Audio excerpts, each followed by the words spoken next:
In December 1969, John Lennon of the Beatles and his partner Yoko Ono bought billboards and full-page newspaper ads in cities all over the world declaring, "War is over!"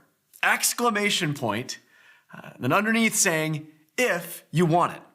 Happy Christmas from John and Yoko.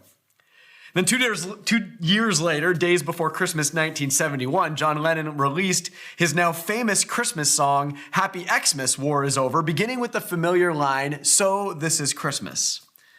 The billboards, newspaper ads, and then the song, they were protests to U.S. involvement in the decades-long Vietnam War, suggesting that the war could actually be over if we really wanted it, if we just stop fighting.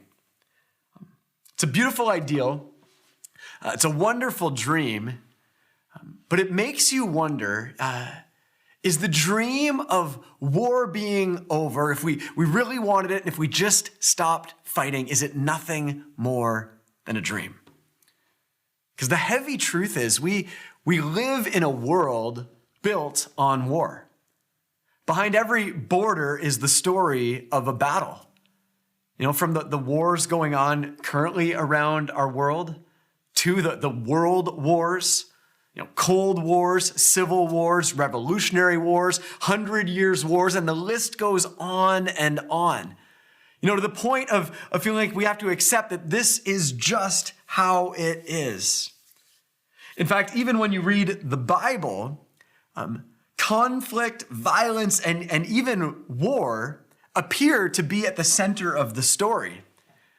It actually is only 4 chapters in until we read the story of the first brothers, Cain and Abel, where Cain murders his brother Abel out of jealousy and rage. And just a few verses later, generational violence begins to spiral when Cain's great-great-grandson, a guy named Lamech, he kills another man in vengeance, and then he declares, if Cain is avenged 7 times, then Lamech 77 times. And by the time we're still only in the 6th chapter of the Bible, we read this. It says, now the earth was corrupt in God's sight, and listen, it was full of violence. And ever since then, the story has continued. From one tribe to the next, one empire to the next, one country to the next, conquering and creating the world we know by war. But perhaps what can be even more unsettling when we read the Bible is when it seems like God believes it needs to be this way also.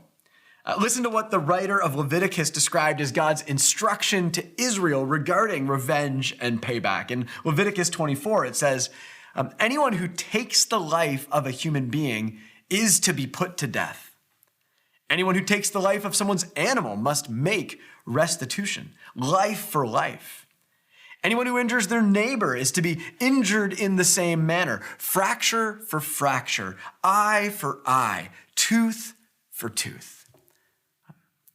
That if someone hurts you, you deserve and get your due. That if someone takes life, their life must be taken. If their tribe attacks us, we're going to go ahead and fight right back. Eye for eye and tooth for tooth. Sometimes even to the point of seeing the writers of the Bible actually, or having God describe God as commanding people to attack other nations in vengeance or retribution. Or apparently as the only way to deal with, quote, bad or evil people in the world in order to establish God's plans and dreams for the world. But the question I want us to examine today is that just how things are? Or more to the point, is that how God has intended for things to be? And to the theme of this series we're in together, what might the cross of Jesus, as the wood between the worlds of heaven and earth, as we've been describing it, what might the cross have to say about all of this, about this dream of war being over if we really want it?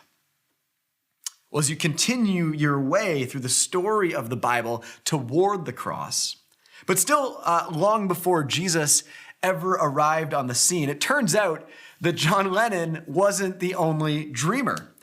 As almost 3 millennia before the Beatles, an OG dreamer, you might say, by the name of Isaiah, he wrote a poem in the Bible with a similar dream. In Isaiah 2 verse 4, where it says, "In the days to come, the Lord will mediate between nations and will settle international disputes. They will hammer their swords into plowshares and their spears into pruning hooks. Nation will no longer fight against nation, nor train for war anymore." Isaiah's dream declares that there will come a time when it will no longer be this way. When disputes will actually be settled, international disputes will be settled. Could you imagine? What would we watch on the evening news? That weapons will be turned into farming tools, that no one anywhere will train for war anymore because war will be over.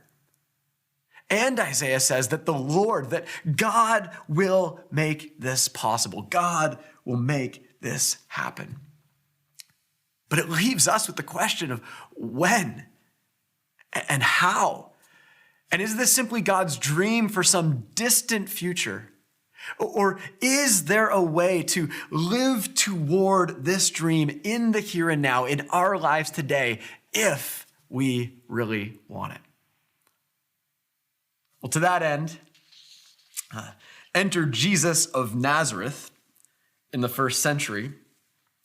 And I want us to hear these words from Jesus' famous Sermon on the Mount, where Jesus said this, Matthew 5.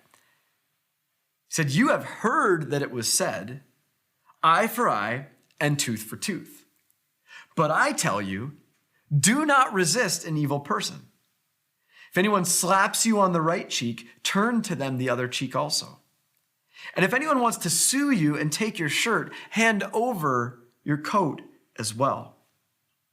And you have heard that it was said, love your neighbor and hate your enemy. But I tell you, love your enemies and pray for those who persecute you, that you may be children of your Father in heaven." Jesus says here that you have heard it said, in the Bible.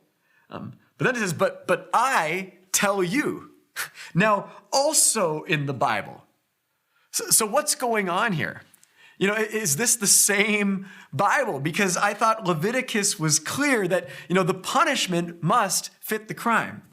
That eye for eye is just how life works, how God has intended things to work. Meaning, the world will inevitably continue being built on nation fighting against nation until everyone gets their due. And yet Jesus says, turn the other cheek. Hand over your coat. Love and pray for those that hurt you. And he says that, and when you do, when you live that way, you will be children of your Father in heaven. Actually reflecting the very image of the God that Jesus called Father. So it makes you wonder, is Jesus changing what God said here? Or some might ask, is Jesus changing God's mind on matters of violence and vengeance? Well, not according to Jesus, frankly, who also said in the Gospel of John, he said, "Very truly I tell you, the Son," referring to himself, "can do nothing by himself. He can only do what he sees his Father doing. Because whatever the Father does, the Son also does. And anyone who has seen me has seen the Father." Jesus essentially says, I can only do what God does. And so I'm here to show you and to reveal to you and to teach you what God is actually like, to fully reveal what God is like. Even if the stories about God so far had some assumptions that God thought more like humanity thought, thinking that the world is built on war and that's just the way it is. But Jesus came revealing a different way. a different dream, a turn the other cheek, swords into plowshares. War can be over if we live it. Revelation of God's plans and purposes for humanity. To show us that God is in fact like Jesus, even if the world and humanity hadn't always known it. Or as the writer of Hebrews says, in the past, God spoke to our ancestors through the prophets at many times and in various ways. But in these last days, in these days that have come, like Isaiah dreamed, he has spoken to us by his Son, Jesus, the exact representation of God's being. And friends, I don't want us to miss this. You see, absolutely critical to the conversations and ideas of this series, let alone what it means to follow Jesus, is recognizing that God is most exactly and perfectly revealed in Jesus. And like we've said week after week in this series, at the center of Jesus' life and work at the cross, nowhere is this more clearly and yet paradoxically seen than in Jesus' sacrificial death on the cross. And so that includes revealing and seeing and understanding what Jesus and the God he reveals has to ultimately say about violence and vengeance and a world that is built on war. So then, in addition to Jesus' teaching, what can the cross tell us about the dream of war being over in our world? Well, the first thing I think we can see so clearly through the cross is that the God revealed in Jesus, contrary to our eye for eye way of thinking, is a God who would rather die sacrificially for his enemies than to kill them.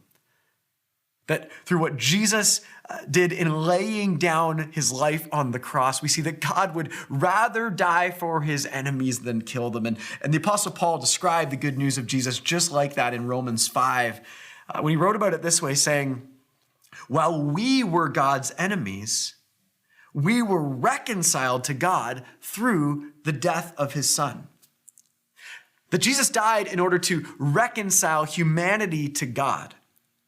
And not the other way around, because God didn't need reconciling to us. We were the ones who had turned our backs on God, who had rebelled against God, who had behaved as enemies toward God in so many ways. And yet, Jesus came to reveal God as God by laying down his life for us, showing us that God is a God who would rather die for his enemies than kill them. And if that's the first thing that we can see most clearly through the cross, then I think the second is, if this is how God responds to anyone who behaves like an enemy, what we also see through Jesus' death on the cross is that he expects God's children and his followers to imitate his response in the face of our enemies. As children of God the Father, following him in a turn the other cheek way of life. In fact, Jesus called this out directly in his first followers, his group of disciples, actually on the night he was arrested, before his execution on Good Friday, when one of his followers tried to defend him using violent force. Jesus said to him, he said, "Put your sword back in its place. For all who draw the sword will die by the sword."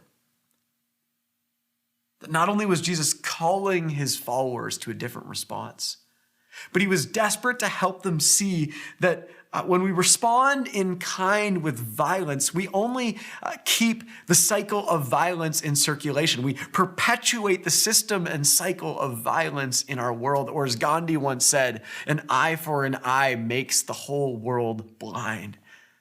In line with Jesus' instruction that for all who draw the sword will die by the sword.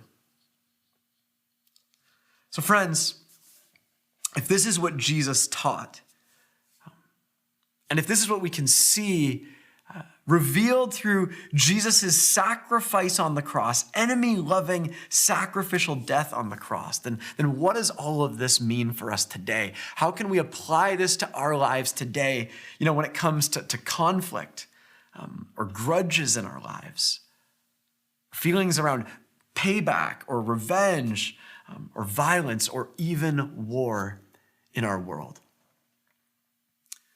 Well, when it comes to sort of the application, the first thing I want to say, since I haven't already, is that when it comes to the dream of war being over on a global scale, if only we could follow the way and example of Jesus. I confess that fully understanding how we could get there or what it would take for the whole world to live into that together is well beyond what I can comprehend, or certainly well above my pay grade. But what I want to invite us to consider today is that what we see in Jesus and what his earliest followers and the earliest communities of followers of Jesus eventually became convinced of was that the days Isaiah had dreamed of have actually become possible in Jesus. That participating in a world that can grow towards seeing war being over has been made possible in Jesus when we trust and follow and obey his teaching and example in response to violence. If we think about it this simply, if everyone everywhere simply chose to stop fighting and put away our swords, effectively war could be over. And yet we know in our reality, war still rages all around us. Perhaps most prominently these days, just the ongoing tragic war between Ukraine and Russia, and the devastating fighting that just continues and trying to fight a way towards peace between Israel and Palestine. And when I had the chance a couple weeks ago to sit across a breakfast table with our friend of Southridge, Paul Lazinski, who was here visiting in Canada, but whose family continues to risk their lives living and serving as pastors in their church in Lviv, Ukraine, I couldn't help but empathize with wanting Ukraine to continue to receive the military aid that they so desperately need in order to defend themselves from unjust atrocities. That I feel that, I get that, I empathize with that. And closer to home, yet to keep this in perspective on a dramatically, less high stakes scale, think about, our current trade wars. And in the midst of the trade wars that are the daily news, I got to admit, my gut feels like it's only right and fair and just for us to respond tariff for tariff, in an eye for eye, tooth for tooth kind of way. And yet all of this, in light of the cross, begs the question, is this what Jesus wants for us? Or are we as people, as humanity, and as civilization just still finding a way to keep revenge and payback and violence in circulation? And so while many of these global affairs are way beyond our control and well beyond my pay grade, my first invitation for us is to become people who pray for peace globally. In response of what we see revealed through the cross of Christ, that we would be people that pray for peace globally, being Jesus followers who regularly get on our knees, begging God to bring peace to the greatest conflicts in our world. For war to be over because we deeply want it, we long for it. We do not delight in evil or vengeance or payback, but we're asking Jesus to change hearts, to inspire forgiveness across leaders and nations, to provide for and heal the wounded. And then in those prayers, also inviting God to keep convicting and transforming our own lives and hearts and worldviews and perspectives, transforming anything in our lives or media consumption or voting preferences or spending that may be consciously or unconsciously contributing to the furthering of war and violence in our world. That in the way and example of Jesus and his cross of peace, we would regularly and actively pray for peace globally. That's my first invitation for us today. But then secondly, and perhaps far more personally or in a way that might feel even that much more applicable to our daily circumstances. In response to the God we see revealed in Jesus' sacrificial, enemy-loving, peacemaking death on the cross, my second and most direct invitation for us today is that we would practice peace personally. Because going all the way back to the very first violent conflict between the very first brothers, Cain and Abel, peacemaking and laying down our swords actually begins in our everyday relationships. With our family, with our friends, in our neighborhoods, with our neighbors, at work, with our coworkers, with classmates, with teammates, even with our fellow church members. Because, if we can't, or perhaps sometimes don't really want to make peace in the conflicts that are closest to home, friends, how will we ever imagine or participate living into the dream of war and conflict being over around the world, the dream that Jesus laid his life down for on the cross? So I want to invite you to consider this morning, is there someone in your life that you're personally at odds with these days? It might be really close to home. It might be a spouse or a kid or a parent. It might be someone you came with today in the tensions and fights and conflicts of our lives. Maybe it's an extended family member or a longtime friend that these days feels more like a former friend. Maybe it's a coworker or a neighbor. Maybe it's someone in the church. Because Jesus wants the war between you to be over. I believe Jesus has not only taught us, but has shown us the way. Most clearly through his cross, through love and forgiveness, through prayer, and then by his power and his spirit, by the laying down of our right to retaliate in order to make peace among us possible. And for Jesus, being at peace with each other in these ways is of utmost importance in God's plans and purposes for our lives. In fact, in the same Sermon on the Mount, Jesus went as far as to say, therefore, if you are offering your gift at the altar, if you're at church on Sunday, and there remember that your brother or sister has something against you, leave your gift there in front of the altar. First, go and be reconciled to that person. Then come and offer your gift. Jesus says, even if you're in the midst of all the God stuff, the worship stuff, the church stuff, and you remember, or maybe you've known that you have a breakdown in relationship, something unreconciled between a friend, a sister, or a brother, Jesus says, why don't you go and attend to that? Go there first, make peace. Offer an apology, ask for forgiveness, pray with one another, experience the freedom and wonder of peace and reconciliation together, and then come back and that much more freely participate in the life of worship and experiencing the love for God and the love for others through that kind of peacemaking. So as we're about to receive communion again together this morning, as our weekly response throughout Lent, in order to remember and experience the body of Christ broken for us on the cross, and the blood of Christ shed for us on the cross.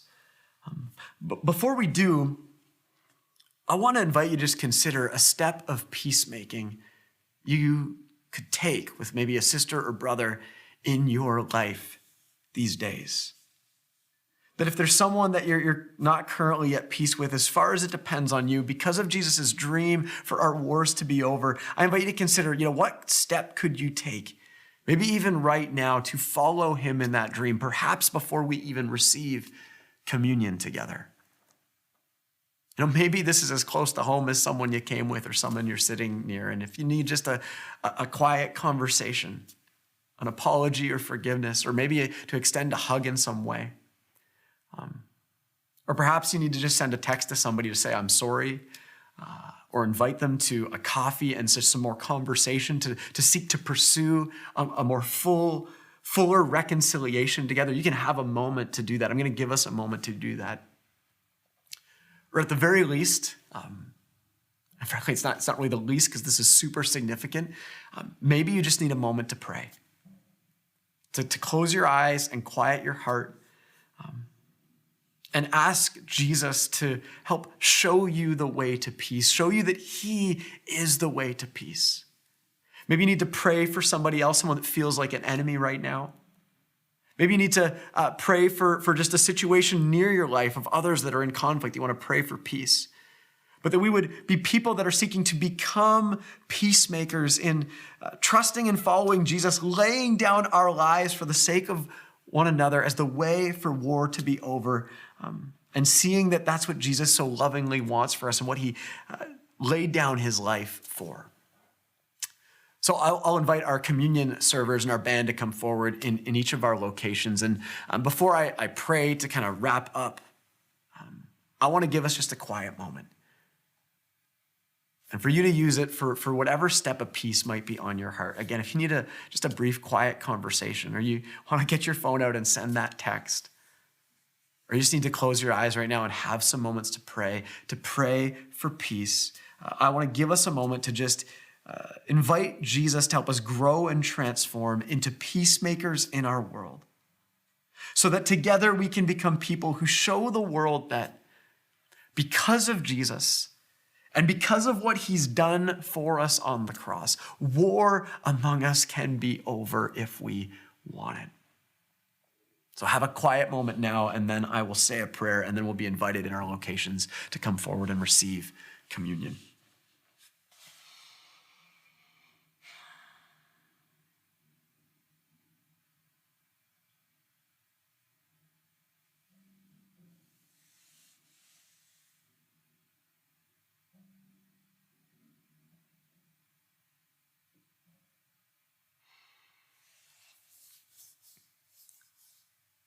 Jesus, we thank you that you have made a way to peace, that you want our conflicts, our fights, our unreconciled relationships, and our wars to be over, to the point of coming to be with us, to teach us about that way, to walk in that way, and then to lay down your life to make that way among us, to tear down the walls of hostility among us and make us one. And Jesus, we desperately need more of that. I have so many tendencies that resist that or don't fully participate in that. And we ask that you would transform us and guide our hearts to be peacemakers in the world. Help us in all of these situations that might come to mind in our lives. God, Lord, have mercy and bring peace in the wars in our world. And again, thank you for your cross, where we see that all of this has been accomplished and made possible. And we too look forward to the dream when one day all of this will come to its fullest fruition. And for now, we seek to participate in that. So thank you for communion that reminds us of your body broken for us, your blood shed for us. As we receive it together, may your peace dwell deep in our hearts and then flow from and through our lives to others. We pray in your name, Jesus. Amen.